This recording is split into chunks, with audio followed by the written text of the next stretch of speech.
Mon message ce matin, c'est les prophéties de Noël. Dites avec moi les prophéties de Noël. Vous ne l'avez pas dit assez fort. Voilà. Franchement, je veux célébrer le Seigneur pour vous parce que vous avez bravé le froid. Vous avez été des conquérants aujourd'hui. Bravo. Bravo. Seigneur, on te prie pour que ce message puisse édifier quelqu'un. Fais en sorte qu'on ne se soit pas déplacé pour rien. Que ce message puisse venir révéler ton plan, ta personne, tes priorités, afin que nous puissions ressortir transformés. Parce que chaque fois que nous te contemplons, que nous apprenons à te connaître, nous sommes nous-mêmes transformés de gloire en gloire à ton image. Merci de venir combler mes failles, mes faiblesses. Merci de venir parler à ton peuple ce matin. Quelqu'un dit Amen. Alors, j'aimerais parler des prophéties de Noël. Il y a 400 prophéties dans l'Ancien Testament sur Jésus, 15 prophéties uniquement sur la naissance de Jésus. Qu'est-ce qu'une prophétie? Une prophétie, c'est une parole proclamée d'avance, dite d'avance par Dieu ou par les hommes de la part de Dieu qui arrive à réalisation. Lorsqu'on regarde dans les Nouveaux Testaments, lorsque vous voulez trouver les récits de Noël, il y a 2 évangélistes sur 4 qui racontent l'histoire de Noël, Matthieu et Luc. Matthieu et Luc racontent l'histoire de Noël, on l'a vu l'année dernière, l'un avec la perspective de Joseph, l'autre avec la perspective de Marie. 2 perspectives qui se complètent. Mais c'est Matthieu qui va relater les prophéties de Noël, ou plutôt l'accomplissement de ces prophéties. C'est Matthieu essentiellement qui va indiquer des mentions explicites que la prophétie s'est réalisée, que les prophéties se sont réalisées. Pourquoi? Parce que Matthieu s'adresse aux Juifs. Et Matthieu, dans sa cible, Matthieu parlait à des gens qui avaient leurs grands-parents ou leurs arrière-grands-parents qui avaient entendu ces prophéties-là. Vous savez, quand Dieu vous donne une prophétie, quand elle se réalise, Dieu va prendre le temps de vous rappeler que vous avez prié pour ça. Est-ce que quelqu'un me suit?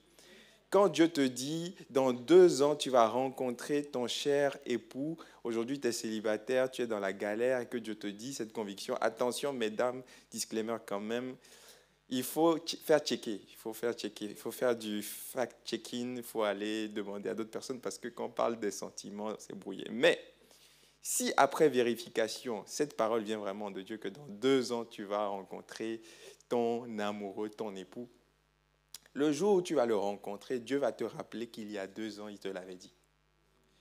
Par contre, lorsqu'on parle aux autres, lorsque Dieu n'a pas prophétisé, il suffit juste de parler de témoignage. Quand tu racontes à quelqu'un que Dieu t'a sauvé, il n'y a pas besoin de donner de prophétie. Mais quand il y a eu une prophétie, Dieu prend le temps de le rappeler. Alors c'est ce que Matthieu fait dans son évangile. Il prend le temps à chaque fois de rappeler que Dieu l'avait dit d'avance. Alors ce matin, on va voir, ça va être un court message, on va voir 5 mentions explicites de prophéties réalisées au travers de la naissance de Jésus. Et on va aussi voir enfin pourquoi est-ce que Dieu parle au travers des prophéties. Pourquoi Dieu utilise ce motus operandi. Pourquoi est-ce qu'il dit avant de faire. Matthieu chapitre 1 verset 18. Voici de quelle manière arriva la naissance de Jésus-Christ. Marie, sa mère, ayant été fiancée à Joseph, se trouva enceinte par la vertu du Saint-Esprit avant qu'ils n'eussent habité ensemble. Joseph, son époux, lui qui était un homme de bien qui ne voulait pas la diffamer, se proposa de rompre secrètement avec elle. C'est là où tu réalises que même les parents terrestres de Jésus ont failli divorcer. Avec moi, hein? Un couple est encouragé ce matin. Comme il y pensait, voici un ange du Seigneur lui apparut en songe et dit, Joseph, fils de David, ne crains pas de prendre avec toi Marie, ta femme, car l'enfant qu'elle a conçu vient du Saint-Esprit. Elle enfantera un fils, tu lui donneras le nom de Jésus, dites avec moi Jésus. C'est lui qui sauvera son peuple de ses péchés. Tout cela arriva afin que s'accomplisse. Dites avec moi, afin que s'accomplisse. Mention explicite. Afin que s'accomplisse ce que le Seigneur avait annoncé par le prophète Ésaïe, dans Ésaïe chapitre 7, verset 14. Voici la Vierge enfantera un fils. Elle sera enceinte, elle enfantera un fils et on lui donnera le nom d'Emmanuel. Dites avec moi Emmanuel, ce qui signifie Dieu est avec nous. Dieu avait prophétisé plusieurs centaines d'années plus tôt, au travers du prophète Ésaïe, quelque chose qu'on n'avait jamais vu. Une femme qui tombe enceinte sans avoir connu d'homme. Si ça arrive aujourd'hui, personne ne va te croire. Tu tombes enceinte en étant vierge. D'ailleurs, personne n'a cru Marie. Même Joseph n'a pas cru. Mais Dieu l'avait vu, prévu et planifié plusieurs centaines d'années plus tôt. Dieu fait toutes choses pour un but, les amis. Dieu ne fait rien au hasard. Dieu fait toutes choses pour un but. Et chaque prophétie accomplie vient montrer un caractère de Dieu et vient envoyer un message spécifique. Dieu dit à Joseph, ne romps pas. Parce que cette parole que Ésaïe avait prophétisée, elle va s'accomplir au travers de vous. Quelquefois, Dieu va t'utiliser pour manifester, accomplir des prophéties vieilles de plusieurs centaines d'années. Joseph et Marie ne savaient pas que c'était eux les choisis. Joseph ne croyait pas Marie. Il voulait rompre secrètement. Il était persuadé que Marie l'avait trompé. Mais l'ange va lui dire de la part de Dieu, tu vas être le canal de l'accomplissement de la prophétie. Il va lui dire, tu donneras le nom de Jésus. Et ensuite, au verset 21, tu lui donneras le nom de Jésus. Et au verset 23, tu lui donneras le nom d'Emmanuel. Le double nom évoque le double dessein de Dieu. D'abord, le nom Emmanuel indique l'être, la nature de Dieu.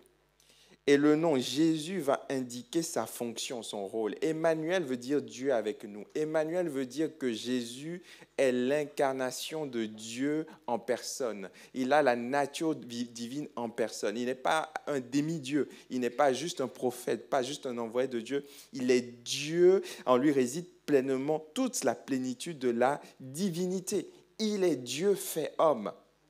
Amen.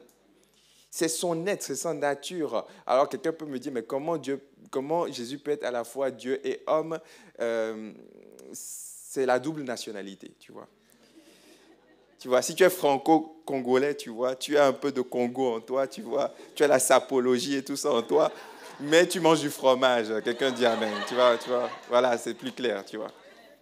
Tantôt, on voit le côté français, tu vois, dans l'intellect, machin, tu vois. Et puis, tantôt, on voit le côté congolais.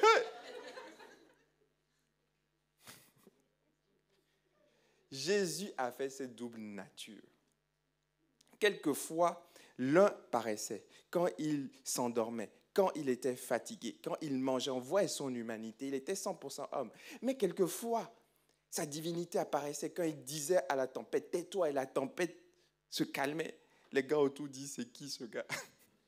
C'est pas un gars normal.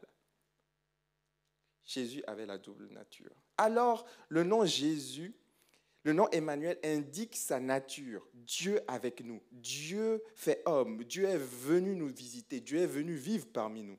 Ça indique sa nature.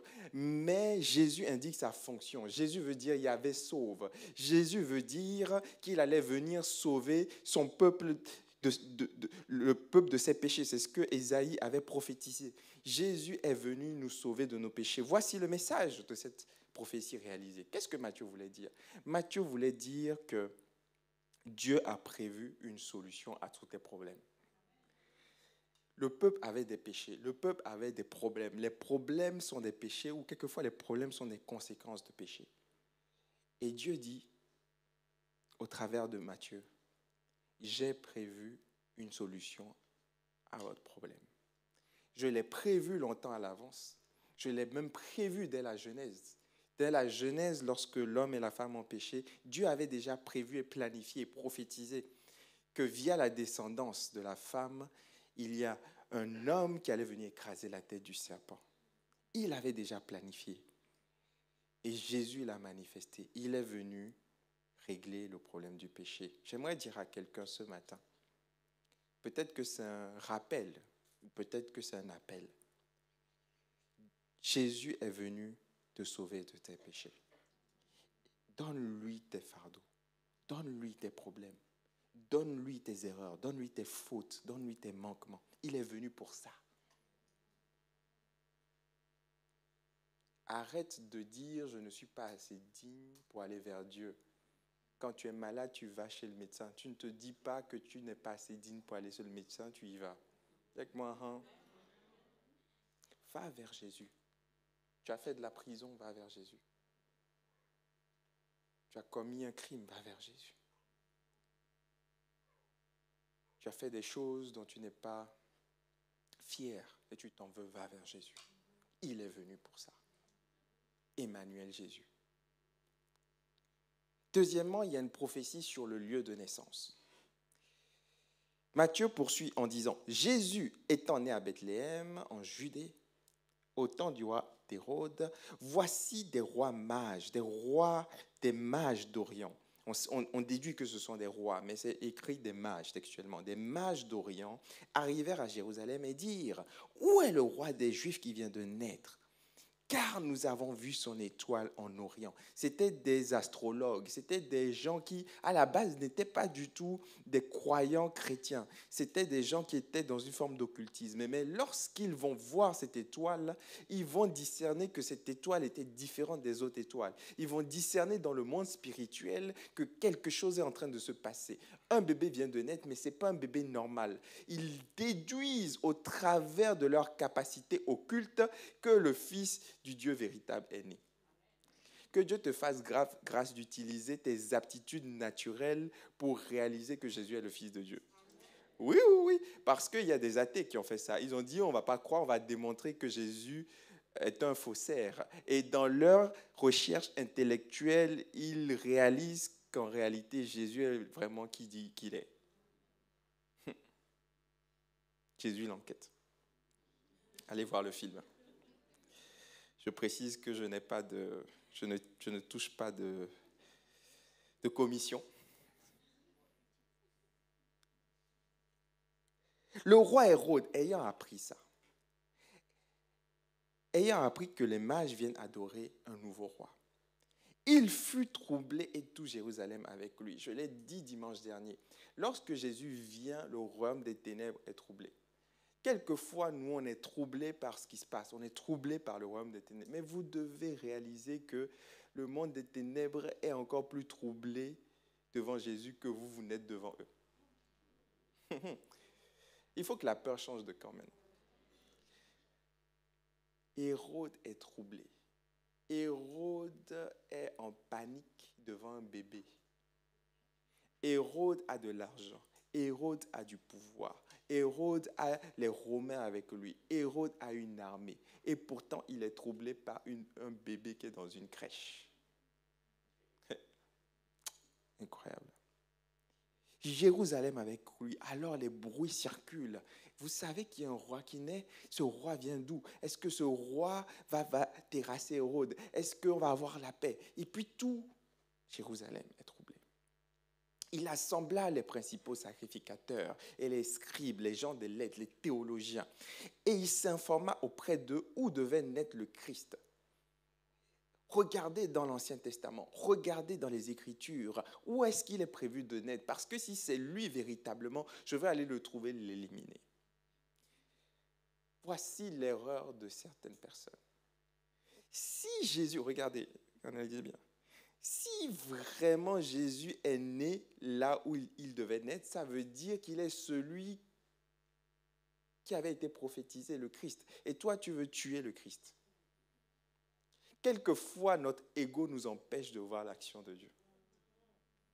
Normalement, si Jésus est né là où les textes avaient prophétisé, tu devrais toi aussi aller l'adorer. Mais Hérode était trop préoccupé par son titre, par sa couronne, par sa royauté.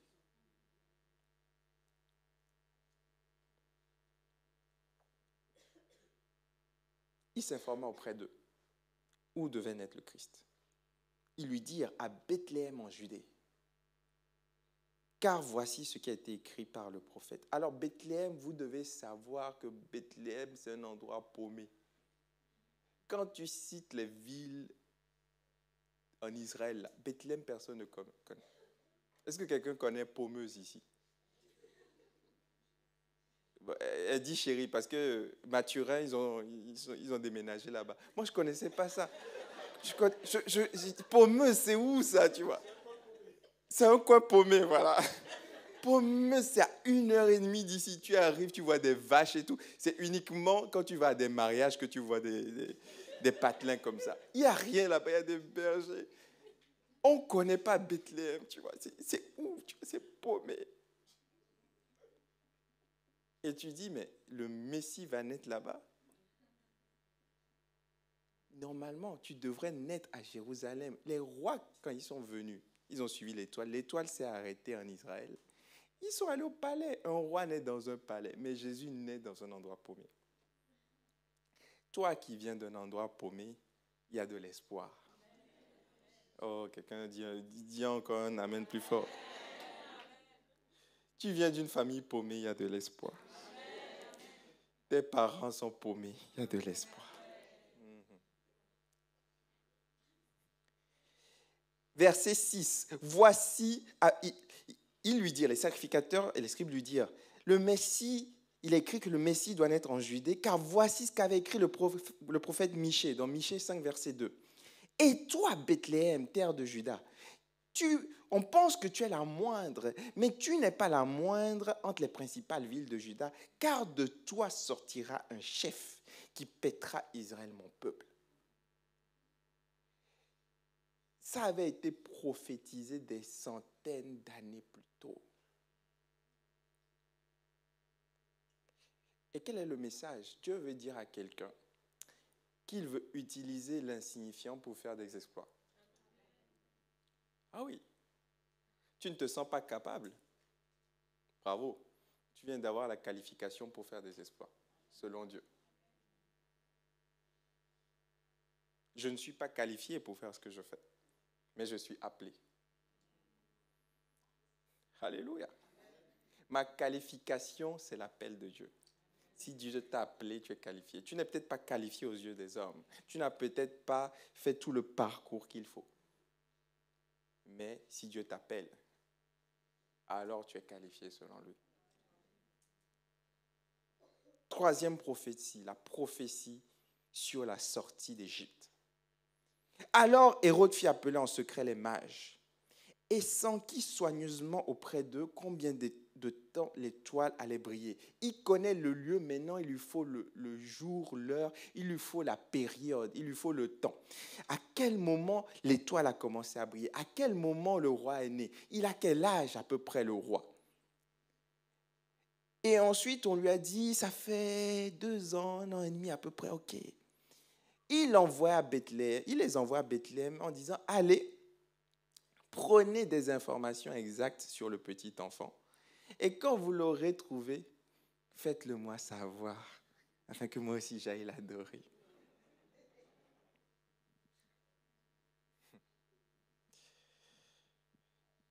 Après avoir entendu le roi, ils partirent, et voici l'étoile qu'ils avaient vue en Orient marchait devant eux, jusqu'à ce qu'étant arrivée au-dessus du lieu où le petit enfant était, elle s'arrêta. Ils aperçurent l'étoile, ils furent saisis d'une grande joie, ils entrèrent dans la maison, ils virent le petit enfant avec Marie sa mère, se prosternèrent à l'adorèrent. Ils ouvrirent ensuite leur trésor, lui offrirent en présent de l'or, de l'encens, de la myrrhe. Et puis divinement avertis en songe de ne pas retourner vers Hérode, ils regagnèrent leur pays par un autre chemin. Lorsqu'ils furent partis, voici un ange du Seigneur apparut en songe à Joseph. Il lui dit, lève-toi, prends le petit enfant et sa mère, fuis en Égypte et reste-y jusqu'à ce que je te parle, car Hérode cherchera le petit enfant pour le faire périr. Joseph se leva, prit de nuit le petit enfant et sa mère, se retira en Égypte. Pourquoi Dieu permet? Il y a beaucoup de gens qui se posent la question, pourquoi Dieu permet? Quand tu es en face des souffrances, quand tu vis des souffrances, tu te dis pourquoi Dieu permet? Et qu'est-ce que Matthieu est en train de te dire? Dieu permet pour un but. Pourquoi est-ce que Dieu permet que Joseph doive s'enfuir? Joseph, il pensait à la lune de miel. Il était un gars tranquille. Avec Marie, ils étaient tranquilles. Joseph, il avait déjà planifié. On va avec Marie, on prend notre petite maison. Il avait déjà construit la moitié de la maison, tu vois. Il avait déjà aménagé les choses. Tranquille. Et puis, du jour au lendemain, Marie lui dit, je suis enceinte par la vertu du Saint-Esprit. Il se dit, c'est quoi ces bêtises? Et puis l'ange lui dit, en fait, ces bêtises sont vraies. Joseph dit, mais moi, je voulais juste une vie tranquille. Joseph réalise tout d'un coup le poids de l'humanité sur lui. Tu vas devenir le papa de celui qui va sauver Israël. Quelle responsabilité! Comment on fait ça? Je n'ai pas fait de formation pour ça. Papa de Dieu, papa du Fils de Dieu. Je n'ai pas fait de formation pour ça. Alors Joseph, il prie, il reçoit des choses et il doit discerner si c'est la volonté de Dieu ou pas, si c'est la voix de Dieu ou pas. À un moment donné, il entend la voix de Dieu qui lui dit « Fuis en Égypte ». Mais il devait se dire « Mais Dieu, si tu envoies ton fils sur l'humanité, pourquoi tu ne le protèges pas? Pourquoi moi, je dois arrêter ma lune de miel? Déjà, j'ai une grossesse indésirée à gérer. Déjà, je dois gérer les on dit oui, Marie a trompé. Marie, tu vois, je dois gérer ça. Mais maintenant, je dois encore fuir. Je dois laisser mon entreprise. Je dois laisser les ouvriers. Mais Dieu, pourquoi tu permets ça? Il a écrit, il permet afin que ça s'accomplisse. Tourne-toi vers quelqu'un et dis-lui, il permet afin que ça s'accomplisse. Le message de cette prophétie, c'est que Dieu permet les choses pour un but. Il permet les choses pour que s'accomplissent. Il permet des situations tragiques il permet des souffrances pour que s'accomplissent des choses qu'il a prophétisées sur toi. La prochaine fois que tu seras dans une tragédie, ne demande pas pourquoi, qu'est-ce que j'ai fait pour mériter ça. Demande-toi, Seigneur, quelle prophétie tu es en train de réaliser. Dieu comprend tes souffrances au point qu'il s'identifie à toi. Alors regardez, pourquoi il permet ça? Il écrit au verset 15, il y resta jusqu'à la mort d'Hérode en Égypte. Pourquoi il permet ça? Afin que s'accomplisse ce que le Seigneur avait annoncé par le prophète Osée dans Osée chapitre 11 verset 1. J'ai appelé mon fils hors d'Égypte. Et en fait, quand Osée était là dans un moment spirituel, il priait et il y a une connexion entre le passé et le futur. Osée est revenu dans le passé d'Israël, quand le peuple était en Égypte, quand le peuple souffrait et quand Dieu a fait sortir le peuple d'Égypte. Et en même temps qu'il était dans le passé, Dieu l'a fait voyager dans le futur. Et il a vu Jésus qui était en Égypte, en train de sortir d'Égypte. Et il a prophétisé que ça allait arriver. Il a vu dans une vision, dans un moment spirituel, il a prophétisé que ça allait arriver. Pourquoi? Parce que Dieu veut faire une connexion entre le passé et le futur. Dieu veut s'identifier à nous. Jésus veut te dire, tu souffres, c'est OK. Moi aussi, bien qu'étant le Fils de Dieu, j'ai souffert. Tu souffres. Tu n'es pas le premier. Tu ne seras pas le dernier. Moi aussi, Même avec ma qualification de fils de Dieu, j'ai souffert. Donc je te comprends. Je suis avec toi. Je sais que c'est dur. Je suis avec toi. Trop de personnes attendent une vie où il n'y a pas de souffrance. Quand ils souffrent, ils se rebellent. Jésus dit, mais moi-même j'ai souffert. Mes parents étaient en Égypte, ils étaient là. Imaginez le contexte, vous lisez, vous pensez que c'est facile. Non, Joseph est là, il est émigré, il doit aller trouver un endroit. Il est là, il n'est pas chez lui. Il n'avait pas le droit de vote en Égypte. Bon, il n'y avait pas de vote à l'époque, c'était Pharaon. Mais il était là, il était immigré, il n'était pas chez lui. Il devait apprendre les itinéraires, il devait trouver une maison, il devait récupérer toutes ses économies pour trouver un endroit. Il devait aller frapper aux portes. Je cherche un boulot. Vous n'avez pas la carte de séjour, monsieur. Tu vois un peu? Mais il dit, mais Seigneur, si c'est ta volonté, pourquoi tu ne facilites pas? Dieu dit afin que ça s'accomplisse. Je permets tout ça pour que quelque chose s'accomplisse. Et au travers de ça, le message, c'est de dire, Dieu veut s'identifier à toi. La Bible dit qu'il a tellement obéi qu'il a dû souffrir dans l'hébreu. Il a appris l'obéissance par les choses qu'il a souffertes. Il a dû souffrir. Pourquoi? Parce que, on l'a dit tout à l'heure, Jésus est à la fois homme et Dieu. Et pour s'identifier totalement en nous en tant qu'homme, il doit passer par toutes les souffrances. Il est passé par le rejet, il est passé par l'abandon, il est passé par la trahison, il est passé par le manque, il est passé par tout ce que tu peux vivre pour te dire je suis qualifié pour t'écouter. Vous voyez, quand en France, c'est très bien, quand il manque des médecins, mais il y a un parcours de soins où il faut voir plusieurs médecins, c'est extraordinaire. Quand tu veux être remboursé, tu dois d'abord passer par le médecin généraliste avant d'aller chez le spécialiste. Est-ce que quelqu'un voit de quoi je parle? Quelqu'un qui connaît, dit Amen. Voilà. C'est un parcours de soins. Si tu veux être remboursé, tu dois aller d'abord chez le généraliste. Le généraliste te dit, bon, maintenant que tu es venu chez moi, je vais aller te faire une radio. Tu sais déjà que tu dois faire une radio, mais tu dois passer par le généraliste. Dis avec moi, hein? Voilà. Donc, quand tu vas chez le généraliste, tu sais déjà qu'il ne va pas te prescrire le médicament, qu'il ne va pas te donner la solution, mais tu dois suivre le parcours de soins, tu vois. Donc, Jésus, c'est la même chose. Jésus, le généraliste, c'est la souffrance, tu vois. Jésus est passé par le généraliste. Il a suivi le parcours de soins et ensuite, maintenant, il est allé chez le spécialiste pour avoir la solution. Toi aussi, tu dois passer par le parcours de soins. Toi aussi, tu dois passer par certaines choses. Tu vas aller chez le généraliste, tu vas vivre la souffrance. La souffrance ne va pas être guérie, mais tu dois passer par là. Alléluia. Prophétie sur le génocide, j'avance. Verset 16. Alors Hérode, voyant qu'il avait été joué par les mages. J'aime bien quand les gens manipulateurs sont manipulés. J'aime bien ça, tu vois, les Jacob et tout ça, j'aime bien ça, tu vois. Au moins, il y a un peu de justice sur terre. Alors Hérode, voyant qu'il a été joué par les mages, se mit dans une grande colère. Hérode, il n'était pas bien dans sa tête. Hein. Hérode, là, il n'était pas bien dans sa tête. Donc, quand le gars est en colère, il peut faire des choses. Il s'est mis dans une grande colère. Il a dit, bon, maintenant, je vais exterminer tous les enfants de moins de 2 ans. Pour un enfant, des centaines de milliers meurent. Au moins des milliers. Il envoie tuer tous les enfants de 2 ans et en dessous qui étaient là à Bethléem.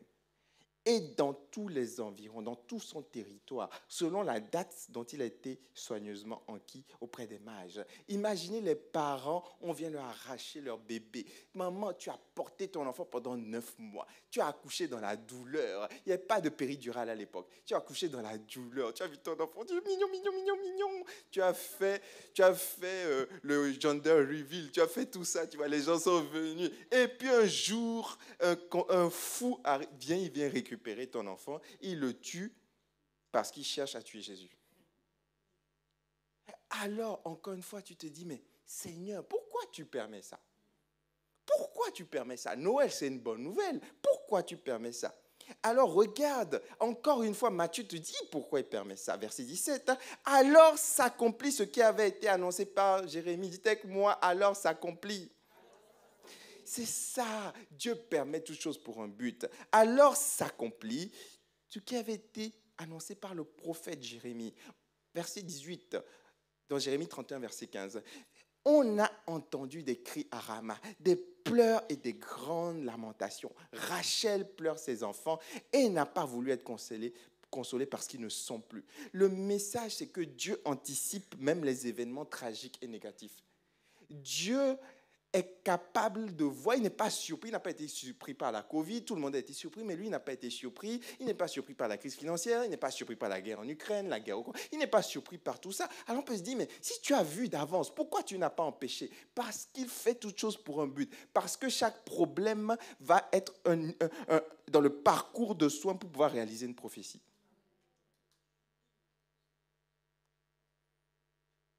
Dernière prophétie.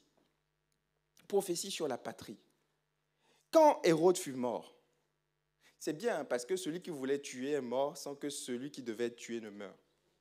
Quelqu'un dit Amen. Quand Hérode fut mort, voici un ange du Seigneur apparut en songe à Joseph. Frère, ma soeur, il faut être conduit par l'esprit là. Il faut être conduit par l'esprit. Tu vas rester en vie alors que des gens qui ont le pouvoir vont partir. Un ange du Seigneur apparut en songe à Joseph en Égypte et dit, lève-toi, prends le petit enfant et sa mère et va, retourne dans le pays d'Israël, car ceux qui en voulaient à la vie du petit enfant sont morts. Joseph se leva, prit le petit enfant et sa mère et alla dans le pays d'Israël. Mais il ne retourne pas à Bethléem, ayant appris qu'Archélaüs régnait sur la Judée à la place d'Hérode, son père. Il craignit de s'y rendre. Dites avec moi, il craignit de s'y rendre. Divinement averti en songe, il se retira dans le territoire de Galilée et vint demeurer dans une ville appelée Nazareth. Pourquoi? Afin que s'accomplisse ce qui avait été annoncé par le prophète. Jésus sera appelé Nazaréen, il viendra de Nazareth. Dieu sait pourquoi il t'a fait naître dans ce peuple, dans cette famille. Dieu sait pourquoi il t'a placé en France. Dieu sait pourquoi il t'a placé dans cette famille. Dieu sait pourquoi il t'a placé dans cette église. Il y a un but pour tout. Ne pense pas que Dieu fait les choses au hasard. Il y a un but pour tout. Alors, moi, je me suis arrêté. J'ai dit, tout ça, c'est bien, Seigneur. Moi, j'ai une question. Parce qu'il faut être pratique. Pourquoi ce modus operandi?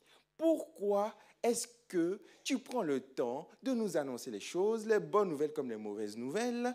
Pourquoi tu le fais? Parce que Dieu dit ce qu'il va faire et il fait ce qu'il a dit. Il annonce toujours avant de faire. Il ne se contente pas de faire. Il annonce toujours avant de faire, quelquefois des années en avance, et il fait ce qu'il a annoncé après l'avoir annoncé. Alors pourquoi? Premièrement, il y a une leçon dans la prophétie. Premièrement, c'est Dieu veut te dire qu'il est cohérent dans le temps. Dieu, quand il fait ça là, quand il prophétise et il fait, il est en train de te révéler aussi un aspect de son être qui est la cohérence. Dieu est le même hier, aujourd'hui, éternellement. Il ne change pas. Il est hors du temps, il voit tout et il est cohérent dans le temps. Et pour te montrer qu'il est cohérent dans le temps, il va te donner une prophétie à 10 ans et toi, tu l'auras oublié, mais lui, il va l'accomplir, il va te rappeler qu'il t'avait déjà dit. Quelqu'un me suit?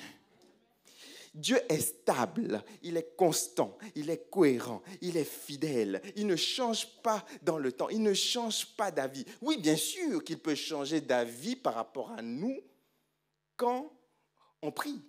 On peut faire changer l'intercession d'Abraham, on peut faire changer d'avis Dieu par rapport à nous. Mais les grands desseins de Dieu, il ne les change pas. Il a dit Jésus va arriver dans le monde pour sauver l'humanité. Il ne s'est pas arrêté en chemin, il n'a pas changé d'avis. Ce qu'il a dit, il va l'accomplir. Pourquoi est-ce que c'est nécessaire de savoir ça, mon frère, ma soeur? Parce que bien souvent, nous qui sommes dans le temps, nous ne voyons pas le futur et nous sommes donc sujets à toute forme de stress et d'inquiétude. Pourquoi? Parce qu'on imagine le futur sur la base du présent. Quand tu vois là, hein, ma soeur, quand tu vois que le temps passe, on avait dit que j'allais avoir le bague au doigt, tu vois.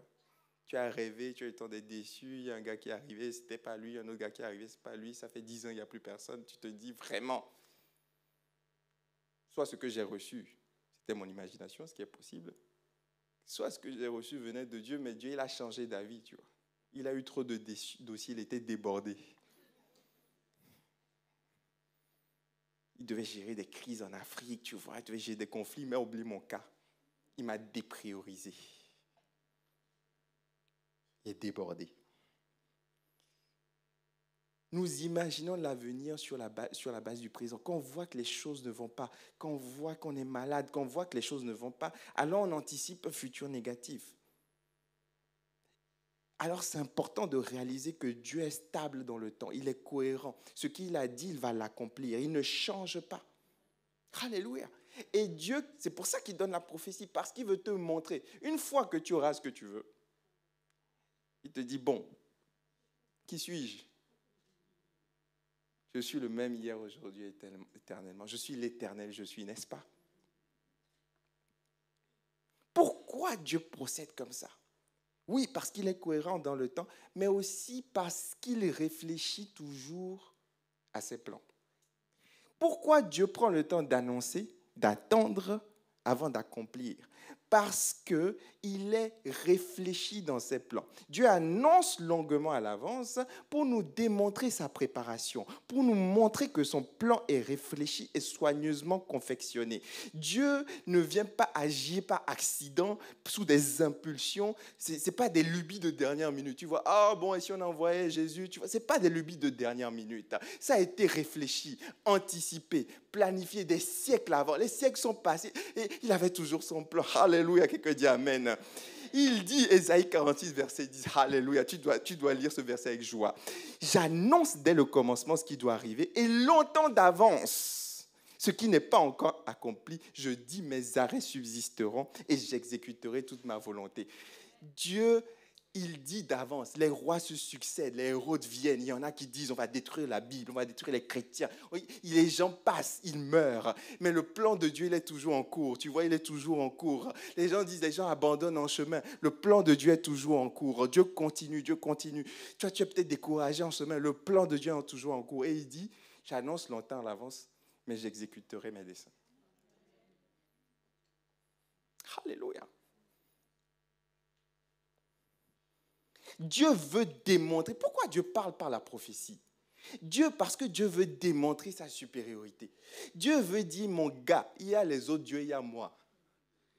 Donc, moi, j'annonce longtemps à l'avance, mais ne vous inquiétez pas. J'ai les arguments, j'ai les moyens de mes ambitions, tu vois. Ne vous inquiétez pas.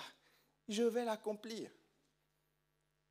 Aujourd'hui, il y a des systèmes prédictifs. Quand tu regardes les systèmes, il y a des systèmes prédictifs. La météo, tu vois comment ça fonctionne, tu vois, la météo, parce qu'il est capable de te dire la température qu'il fera. Tu vois un peu?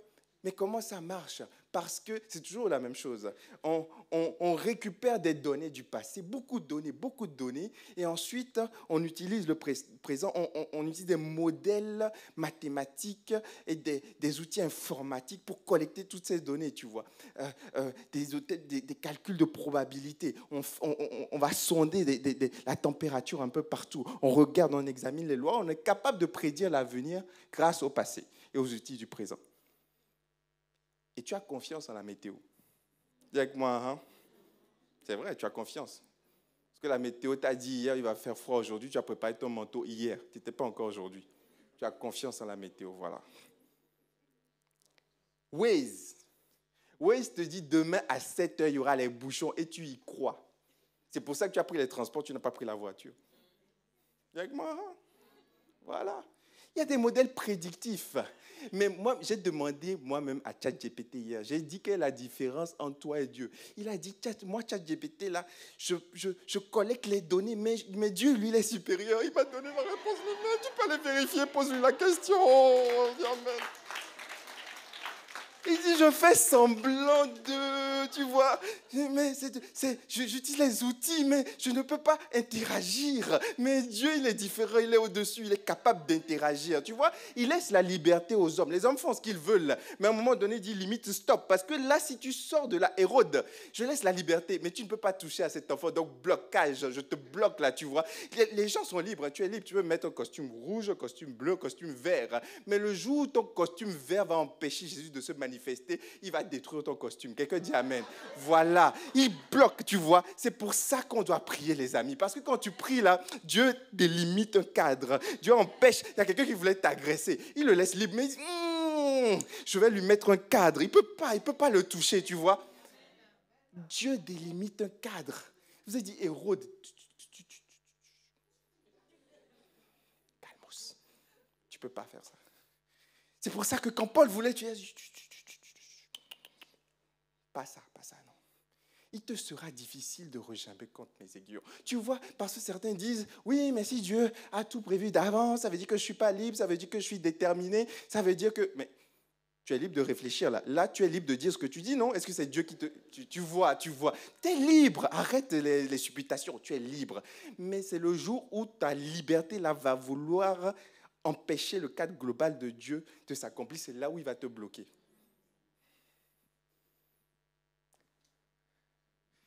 Dieu veut montrer sa supériorité devant tous les modèles prédictifs du monde, devant tous les astrologues, les magiciens. Il veut dire, je suis le vrai Dieu.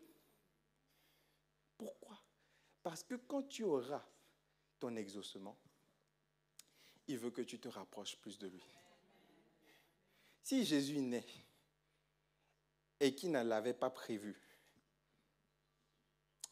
il y aurait la gloire, mais ce serait une gloire à demi-teinte. Mais s'il avait prophétisé depuis des millénaires, 400 prophéties sur la vie de Jésus, et que tout se réalise avec précision, tu dis, ce Dieu-là, je vais risquer de lui faire confiance. Ce Dieu-là, il dit, il ne change pas. S'il m'a dit, je serai avec toi tous les jours jusqu'à la fin, il va faire ce qu'il dit. Dieu planifie le futur, mais il nous laisse librement y entrer. Il compose avec tous les paramètres de nos choix libres pour s'assurer que son plan global s'accomplisse. La souveraineté divine s'exerce par sa capacité à anticiper et aussi à orienter, quand cela est nécessaire, les choix libres vers ses desseins. Dieu n'est pas limité par la liberté humaine, mais il l'intègre dans son plan parfait. Imagine Dieu, il a comme un tableau de bord devant. Il a le futur, mais il a tous les futurs potentiels. Il a le futur quand tu te fâches contre lui. Il a le futur si tu pêches. Il a tous les plans. Il a tout. Retour dans le futur. Il a ça des millions de fois. Mais regardez, et tu dis, mais bof, mais non, j'y crois pas. Mais regarde ChatGPT, mon ami. Tu poses des questions, il répond. Mais tu te dis, mais ça, c'est une machine construite par les hommes. Et Dieu qui a créé l'homme, qui a créé ChatGPT, tu ne penses pas qu'il est plus intelligent que ChatGPT? Il a des millions de paramètres. Mais ce n'est pas une machine juste qui calcule. C'est un être qui a des émotions. Et il dit, dans tout ce plan-là, tous ces calculs-là, je vais le faire et je vais l'orienter par amour pour toi. Voilà pourquoi. Et vous pouvez revenir, s'il vous plaît.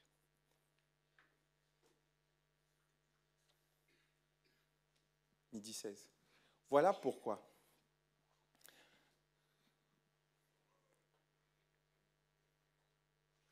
Le Dieu Tout-Puissant, qui a toute la puissance de calcul du monde entier, qui a tout pouvoir, qui est capable d'orienter les choses,